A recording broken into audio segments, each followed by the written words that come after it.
आपण बघायला asexual reproduction in multiple organism, multicellular organism, asexual reproduction in multicellular organism. आपण आताच बघितलं होतं बडिंगमध्ये काय बघितलं होतं, असेक्शुअल रिप्रोडक्शन इन युनिसेल्युलर, आणि दुसरं कशात बघितलं होतं, मल्टीसेल्युलरमध्ये. मल्टीसेल्युलरचं एक्झाम्पल कोणतं बघितलं होतं, हायड्राचं बघितलं होतं. त्याच्यानंतर आता आपण बघायला असेक्शुअल रिप्रोडक्शन इन मल्टीसेल्युलर ऑर्गॅनिझममधला फ्रॅगमेंटेशन नावाची मेथड. तर फ्रॅगमेंटेशनमध्ये काय होते बघा, फ्रॅगमेंटेशनमध्ये नाही का जे ऑर्गॅनिझम आहे, या ऑर्गॅनिझम्सच्या आहे की नाही पीसेसमध्ये ब्रेकडाऊन होते, म्हणजे 2-3 पीसेसमध्ये ब्रेकडाऊन होते, आणि हे जे पीसेस असतात या पीसेसमधून नवीन ऑर्गॅनिझम तयार होते. आणि जे पीस असते त्याला आपण काय म्हणतो, फ्रॅगमेंट्स म्हणतो. काय म्हणतो, fragments. The process of breaking into fragments.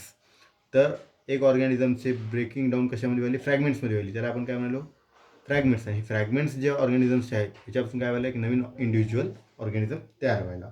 तर this type of asexual reproduction occur in multicellular organism. In this type of reproduction the body of parent organism, हे जे पॅरेंट ऑर्गॅनिझमची बॉडी आहे, breaks up into many fragments. म्हणजे parent ऑर्गॅनिझमची body break व्हायली की कशामध्ये, मेनी फ्रॅगमेंट्समध्ये. Each fragment starts to live as an independent new organism. आणि प्रत्येक हे जे फ्रॅगमेंट्स आहे हे कसं चालू करेल, स्वतः जगणं चालू करेल इंडिपेंडेंटली, आणि नवीन ऑर्गॅनिझम म्हणून जगायला सुरुवात करेल.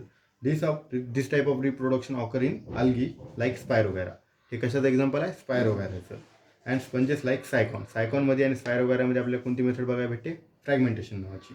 Whenever there is a plenty of water and nutrient, there is available to Spirogara, its filament grows up very fast and break up into very small fragments.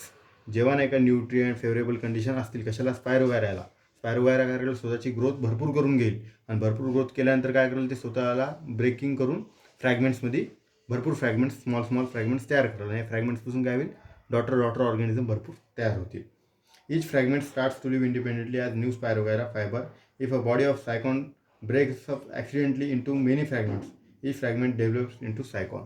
सायकॉनमध्ये काय होते, एक्झाम्पल कोणता आहे, स्पायरोगायरा आहे काय, आणि दुसरं कोणता आहे, सायकॉनमध्ये काय होईल, ॲक्सिडेंटली जर सायकॉनची बॉडी ब्रेक झाली कशामध्ये, फ्रॅगमेंट्समध्ये, तरी काय होईल, ते जे फ्रॅगमेंट्स आहेत ते फ्रॅगमेंट्स काय करतील, इंडिपेंडेंटली जगायला सुरुवात करतील. त्याच्यानंतर दुसरी मेथड आहे सेक्शुअल रिप्रोडक्शन इन मल्टीसेल्युलर ऑर्गॅनिझममधली स्पोर फॉर्मेशन. कोणती आहे, स्पोर फॉर्मेशनमध्ये काय होते बघा, स्पोर फॉर्मेशनमध्ये जे नाही का फंजी असतात, काय असते तर फंजी, या फंजीमध्ये आहे की नाही एक स्पोरेंजिया नावाचा ऑर्गन असते. त्या स्पोरेंजियामध्ये स्पोर्स असतात, आणि जेव्हा नाही का ते स्पोरेंजिया ब्रेक झाल्यानंतर त्या स्पोरेंजियामध्ये काय असतील, स्पोर्स असतील. या स्पोरपासून एका स्पोरपासून एक नवीन ऑर्गॅनिझम तयार होईल. Fungi like Mucor have filamentous body, they have sporangia. Once the spores are formed, sporangia burst and spores are released. Spores germinate to moist and warm place and new fungal colony is formed. इकडे बघा example कशाला दिलं, आपल्याला example दिलं म्युकरचं. Mucor काय, एक fungi आहे. हे जे ब्रेड आहे, ही ब्रेड जी असते, ब्रेड नाही का जेव्हा नाही का ब्रेडवर आहे की नाही बुरशी चढते. बुरशी म्हणजे काय चढते, फंजी चढते. ते बुरशी दुसरं तिसरं नसून काय असते, म्युकर असते. हे जे म्युकर आहे, या म्युकरला आपण आहे की नाही डिस्क्रिप्शनमध्ये आपण डायग्रामॅटिकली अजून क्लिअर बघितलं. तर म्युकरचं स्ट्रक्चर कसं असते बघा, त्या म्युकरच्या नाही का इथं नाही का रूट्सला काय असते, रायझॉइड्स असतात. म्हणजे जे म्युकरचे रूट्स असते त्याला आपण काय म्हणतो, रायझॉइड्स. आणि जे म्युकरचा नाही का जे टिपचा पार्ट आहे त्याला काय म्हणतो आपण, स्पोरेंजिया. काय म्हणतो आपण त्याला, स्पोरेंजिया. या स्पोरेंजियामध्ये काय असतील, स्पोर्स असतील. काय असतील, स्पोर्स. जेव्हा नाही का ह्या स्पोरेंजिया काय होईल, ब्रस्ट म्हणजे काय होईल, फुटल किंवा रप्चर होईल. तर या स्पोरेंजियामधून काय भेटतील आपल्याला, स्पोर्स भेटतील. हे जे स्पोर्स आहेत, हे स्पोर्स जिथं जातील तिथं समजा त्याला मॉइस्ट आणि ह्युमिड वातावरण भेटलं, मॉइस्ट आणि ह्युमिड, तर तिथं काय होईल, ते या स्पोरपासून एक नवीन ऑर्गॅनिझम तयार होईल. तर कसं व्हायला, rupturing of sporangia forms many spores and the spores get converted into new daughter organism. तर हे कधी ग्रोथ व्हायला, याची मॉइस्ट आणि वार्म प्लेस किंवा न्यू मॉइस्ट, ह्युमिड, वार्म अशी प्लेस समजा याला भेटली, कशाला, या फंगसला. तर ते त्याचं काय होईल, नवीन ऑर्गॅनिझममध्ये ते ग्रोथ होणं चालू होईल. स्पोर्स कशाचं काम करतील, तर सीड्सचं काम करतील. Spores germinate in moist and warm place and new fungal colony is form. आणि तिथं ते काय करतील, पुन्हा फंगल कॉलनी तयार करतील. फंगल कॉलनी तयार केल्यानंतर काय करेल, त्या स्पोरपासून जे नाही का म्युकर तयार झाला त्याला काय असेल, स्पोरेंजिया असेल. ते स्पोरेंजिया पुन्हा जर रप्चर झाला तर काय होईल, त्यामधून स्पोर्स निघतील, आणि स्पोर्सला समजा मॉइस्ट आणि फेवरेबल कंडिशन्स भेटल्या तर स्पोरपासून पुन्हा नाही का ऑर्गॅनिझम्स तयार होईल. The organism breaks up into number of spores each which is eventually develop into organism. म्हणजे नाही का ऑर्गॅनिझम ब्रेक व्हायला कशामध्ये, त्या नंबर ऑफ स्पोर्समध्ये. हे जे स्पोरेंजिया ब्रेक झाले तर नंबर ऑफ स्पोर्स काय व्हायले, तयार व्हायलेत. हे नंबर ऑफ स्पोर काय व्हायलेत, each which is eventually develops into organism. हे स्पोर जर फेवरेबल कंडिशनच्या जागी गेले तर तिथं काय होईल, तिथं नवीन ऑर्गॅनिझम तयार होईल. हे झालं आपलं स्पोर फॉर्मेशन. आता आपल्याला बघायचं आहे मल्टिपल फिजन, बडिंग युनिसेल्युलर ऑर्गॅनिझममध्ये आणि मल्टीसेल्युलर ऑर्गॅनिझममध्ये. सगळ्यात पहिले आपण बघू मल्टीफिजन काय. मल्टीफिजन काय असते, in multiple fission a single parent cell divides to form many daughter cell at a same time. म्हणजे एका सिंगल पॅरेंट सेलपासून किती डॉटर सेल तयार व्हायला, तर भरपूर डॉटर सेल तयार व्हायल्यात एकाच टाईमला. त्याला काय म्हणतो आपण, मल्टिपल फिजन. तर ॲक्च्युली मल्टिपल फिजन म्हणजे कसं आहे बघा, asexual reproduction by multiple fission is perform by amoeba. Multiple fission कोणामध्ये, कोणत्या ऑर्गॅनिझममध्ये परफॉर्म होते, तर प्रोटिस्टामधल्या अमिबामध्ये परफॉर्म होते. आणि प्रोटिस्टामध्ये सुद्धा परफॉर्म होते. वेगवेगळे जे प्रोटिस्टा आहेत, अमिबा असेल, पॅरामोशियम असेल, युग्लिना असेल, याच्यामध्ये सुद्धा मल्टिपल फिजन पाहायला भेटते आपल्याला. Amoeba stops the formation of pseudopodia and thereby moments whenever there is a lack of food and other type of adverse conditions. It becomes rounded and forms a protective covering around plasma membrane. जेव्हा अमिबाल ऑर्गॅनिझम्सला adverse condition आहे, म्हणजे food वगैरे काही भेटणं झालं, adverse कंडिशनमध्ये ते काय करेल, तर स्वतःच्या भोवती जे सुडोपोडिया आहे, लोकोमोटरी ऑर्गन आहेत कशाचे, अमिबाचे, हे लोकोमोटरी ऑर्गन काय करेल, ते विड्रॉ करून घेईल. विड्रॉ म्हणजे आतमध्ये खेचून घेईल आणि त्याच्यामुळे काय होईल, ते सर्क्युलर शेपमध्ये येईल. सर्क्युलर शेपमध्ये आल्यानंतर ॲडवर्स कंडिशनमध्ये, ज्या टाईमला फूड नाही, काही नाही, कशाला, अमिबाला, ॲडवर्स कंडिशनमध्ये काय करेल, स्वतःला एक प्रोटेक्टिव्ह कवरिंग तयार करेल. त्या प्रोटेक्टिव्ह कवरिंगला आपण काय म्हणाल, सिस्ट म्हणाल. या प्रोटेक्टिव्ह कवरिंगच्या मध्ये जे अमिबा आहे, या अमिबाचं काय होईल, न्यूक्लियर डिव्हिजन होईल, सायटोप्लाझ्मिक डिव्हिजन होईल आणि भरपूर डॉटर अमिबा तयार होतील. कशामध्ये, या सिस्टच्या मध्ये. आणि त्याच्यानंतर जेव्हा नाही का ॲडवर्स कंडिशनच्या नंतर फेवरेबल कंडिशन येईल, काय येईल, फेवरेबल कंडिशनच्या वेळेस हे जे प्रोटेक्टिव्ह कवरिंग आहे, सिस्ट ॲडवर्स कंडिशनमध्ये प्रोटेक्शन करण्यासाठी तयार केलं होतं. आता या फेवरेबल कंडिशनमध्ये काय होईल, सिस्ट काय होईल, ब्रेक होईल. म्हणजे काय होईल, rupturing of cyst during favourable condition. त्यावेळेस काय होईल, तर मल्टिपल अमिबा म्हणजे डॉटर सेल तयार होतील. कशापासून, एका सिंगल पॅरेंट अमिबापासून. Many nuclei form by repeated nuclear division in the cyst. म्हणजे मेनी न्यूक्लिअर डिव्हिजन कुठं व्हायले, सिस्टमध्ये व्हायलेत. It is followed by cytoplasmic division and thus many amoebulae are form. हे जे डॉटर अमिबा ज्याला मी म्हणलो होतो, ते काय आहेत, ॲक्च्युली अमिब्युलाय. अमिब्युलाय जे आहेत हे काय होईल, सिस्टमध्ये कवरिंगमध्ये राहतील. आणि त्याच्यानंतर ॲडवर्स कंडिशनच्या नंतर जेव्हा फेवरेबल कंडिशन येईल, जेव्हा फूड वगैरे चांगलं भेटेल कशाला, या अमिबाला, तेव्हा काय होईल, सिस्ट ब्रेक होईल आणि भरपूर डॉटर अमिबा तयार होतील. Cyst breaks open arrival in favourable condition and many amoebulae are release and thus many daughter amoebas are form. त्याच्यानंतर काय होईल, ते हे कळलं काय, तुम्हाला मल्टिपल फिजनमध्ये काय झालं, सिंगल अमिबापासून हे अमिबा आहे, हे अमिबाचं जे सुडोपोडी आहे, म्हणजे लोकोमोटरी ऑर्गन आहे, ते काय केले, विड्रॉ केल्यामुळे त्यामुळे अमिबा कसा झाला, सर्क्युलर शेपचा झाल्यानंतर या अमिबाला ॲडवर्स कंडिशनमध्ये म्हणजे फूड वगैरे काही नाही, त्यावेळेस काय केलं, त्यांना स्वतःच्या भोवती सिस्ट नावाचं प्रोटेक्टिव्ह कवरिंग तयार केली. कशाच्या, स्वतःच्या भोवती. आणि त्याच्यामध्ये काय झालं, सिस्टमध्ये तर न्यूक्लिअर डिव्हिजन झालं आणि सायटोप्लाझमिक डिव्हिजन झालं आणि मेनी डॉटर अमिबा सारखं काय असते, अमिब्युलाय तयार झालीत. कशामध्ये, सिस्टमध्ये. आणि हे जेव्हा नाही का फेवरेबल कंडिशन, तर हे सिस्ट काय झालं, ब्रेक झालं. Rupturing of cyst during favourable condition आणि डॉटर अमिबा तयार झाली. कशामध्ये, मल्टिपल फिजनमध्ये. In multiple fission a single parent cell divides to form many daughter cell at the same time. त्यानंतर काय आर्टिकल आपलं, budding is the formation of new organism through a bud in unicell.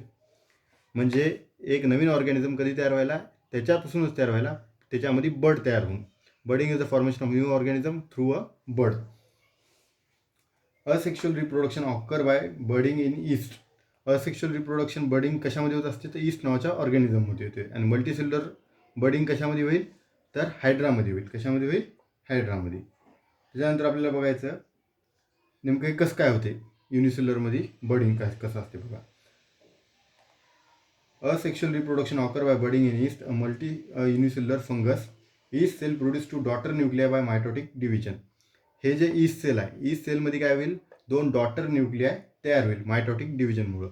म्हणजे एका न्यूक्लियसचे किती daughter Nucleya तयार झाले, 2 न्यूक्लिया तयार झाले. कशामुळं? मायटॉटिक डिव्हिजनमुळं. So as to reproduce by budding this is cell is a parent cell. ही काय आहे? पॅरेंट सेल आहे. हे जे आपण इज घेतला हे कसं आहे? Parent cell. ह्याच्यापासून हे जे तयार होतील हे काय असतील? डॉटर सेल असतील. A small bulge appear on the surface of parent cell. इथं काय झालं पहा, हे ब्लज आहे. काय आहे? Bulge. Small bulge will appear on the surface of parent cell. Parent सेलच्या वर थोडंसं काय होईल? ब्लच सारखा शेप येईल. This bulge is actually a bud. हे ब्लच दुसरं नसून काय असेल? तर बड असेल.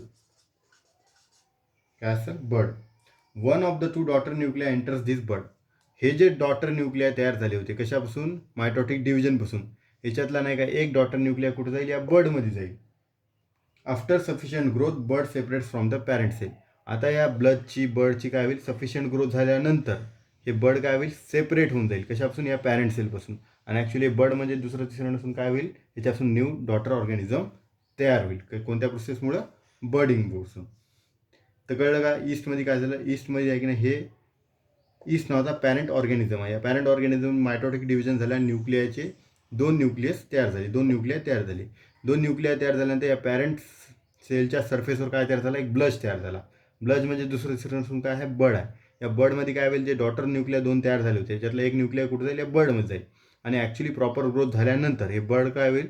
सेपरेट होईल. कशापासून? या पॅरेंट ऑर्गॅनिझमपासून. आणि ते बड दुसरं नसून काय असतील? पुढे जाऊन डॉटर ऑर्गॅनिझम्स असतील. म्हणजे एका पॅरेंट सेलपासून किती डॉटर ऑर्गॅनिझम तयार झाली? कशामध्ये? बडिंगमध्ये.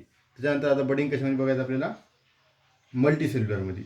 मल्टीसेल्युलरमध्ये इकडे बघा, हे जे हायड्रा आहे या हायड्रामध्ये आहे की नाही, इथं ब्लज तयार झाला. ब्लज म्हणजे बड तयार झाला. कशामध्ये? हायड्रामध्ये. आणि याच बडचं भविष्य पुढे जाऊन काय झालं? तर एक न्यू ऑर्गॅनिझम तयार झाला. कशामध्ये? मल्टीसेल्युलरमध्ये. ते मल्टीसेल्युलरमध्ये पण बडिंग बघायला भेटते आपल्याला आणि युनिसेल्युलर ऑर्गॅनिझममध्ये पण बडिंग बघायला भेटते आपल्याला. सेकंड मेथड कोणती आहे आपली? आता आपली रिजनरेशन. कोणती आहे? रिजनरेशन. रिजनरेशनमध्ये काय असते बघा, प्लॅनेरिया नावाचा एक ऑर्गॅनिझम आहे. Planaria can be cut into pieces and each piece can regenerate into complete organism. म्हणजे जे बॉडी आहे प्लॅनेरियाची, हे बॉडी आहे की नाही पीसेसमध्ये कट होते. आणि कट झाल्यानंतर जे काही पार्ट असेल कट झालेला, हे पार्ट आहे की पूर्ण डेव्हलप होते. आणि डेव्हलप होऊन काय होईल? हे पूर्ण प्लॅनेरियाची बॉडी तयार होते. This is the example of limited regeneration. इकडे बघा, planaria breaks up into body into 2 parts. There after each part regenerates remaining part of the body and thus 2 planaria are form. This is called regeneration. काय नाही, planaria पीसेसमध्ये cut होते आणि जे पीसेसमध्ये cut झालेला part आहे काय होईल? पूर्ण बॉडीमध्ये फॉर्म होईल. त्याला काय म्हणणार आपण? रिजनरेशन नावाची मेथड बनवतो. त्याच्यानंतर काय आपलं? Vegetative propagation. व्हेजिटेटिव्ह प्रोपॅगेशन काय असते बघा, reproduction in plants with the help of vegetative parts like root, stem and leaves and bud is called as vegetative reproduction किंवा व्हेजिटेटिव्ह प्रोपॅगेशन. म्हणजे जे काही रूट, स्टेम, लीफ किंवा बड हे जे पार्ट आहे कशाचा? प्लांटचा, या पार्टपासून एक नवीन ऑर्गॅनिझम जे तयार व्हायला त्याला काय म्हणलं आपण? Vegetative propagation. Reproduction in plant with the help of vegetative parts like root, stem and leaf and bud is called as vegetative propagation. आपण इथे एक्झाम्पल कशात बघलं? ब्रायोफायलमचं. म्हणजे जे पान असते या पानापासून आहे की नाही इतर काय तयार होतील? बर्ड्स तयार होतील. या बर्ड्सपासून काय होईल? एक नवीन प्लांट तयार होईल. तसंच नाही का दुसरं एक्झाम्पल कशात बघलं आपण? पोटॅटोचं. पोटॅटो आपला आहे की नाही भरपूर, समजा आपण त्याला मॉइश्चर वगैरे फेवरेबल कंडिशन भेटल्या तर पोटॅटोमधून काय होईल? छोटे हिरव्या कलरचे बर्ड अराईज होतात. आणि या बर्डपासून काय होईल? प्लांटसुद्धा अराईज होत असते. यालाच आपण काय म्हणतो? Vegetative propagation. आता आपल्या काय झाल्या? तर असेक्शुअल रिप्रोडक्शनमधल्या सगळ्या मेथड्स कंप्लीट झाल्या. Asexual reproduction in unicellular organism पण झालं आणि asexual reproduction in multicellular organism पण झालं. सगळ्या त्यातल्या मेथड्स झाल्या. तर हे अभ्यास करत असताना, व्हिडिओ बघत असताना तुम्ही काय करायचं की टेक्स्टबुक ठेवायचं, टेक्स्टबुकची थेरी वाचायची, मी जे नोट्स दिले तुम्हाला ते नोट्ससुद्धा वाचायचे आणि हे बघायचं. मग तुम्हाला कन्सेप्ट चांगल्या पद्धतीने क्लिअर होतील.